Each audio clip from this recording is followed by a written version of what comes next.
Chapter 2, The Magic Hive. "We have to find out where that honey came from," Rachel said excitedly.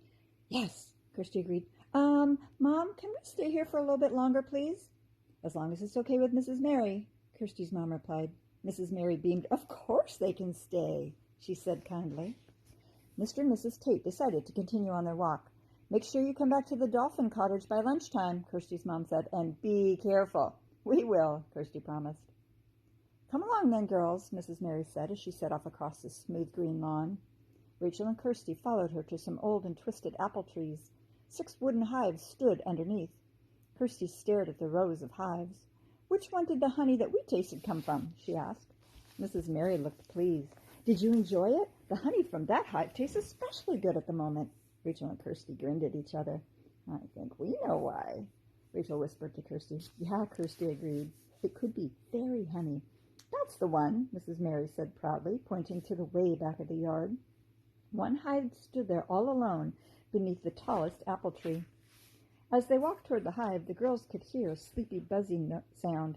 "The bees in this hive are very peaceful nowadays," said Mrs. Mary. "I've never known them to be so happy." "Can we get a little bit closer?" Rachel asked eagerly. She couldn't wait to find out if that hive held a magical secret. Mrs. Mary looked thoughtful. "Well, I think it's safe with the bees so quiet," she decided, "but you'd better wear a hood like mine, just in case." She went to a nearby shed and brought out 2 beekeeper hoods. "Here you are." Rachel and Kirsty pulled the hoods over their head. It was a bit dark and stuffy inside, but they could see through the netting just fine. They moved closer to the hive.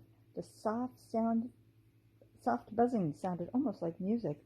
"We need to open it and take a look," Kirsty whispered to Rachel. Rachel nodded. But they couldn't start searching for the yellow fairy with Mrs. Mary there. Ruby had warned them that no grown-up should see the fairies. Suddenly, Kirsty had an idea. Mrs. Mary, could I have a drink of water, please?" she asked. "Of course you can, dear," Mrs. Mary said. "I'll be right back." She went off towards the cottage. The girls waited until Mrs. Mary disappeared inside. "Quick!" Kirsty spun around. "Let's open up the hive." Rachel grasped one end of the lid. Kirsty took hold of the other end, and they pulled hard, and the lid slowly came loose with a squeaky sound. Strings of golden honey stretched down from it. "Watch out, it's very sticky," Rachel said. The girls bent down and laid the heavy wooden top carefully on the ground. Kirsty wiped her fingers on the grass. "Look," Rachel whispered as she stood up. Kirsty turned to see, and she gasped.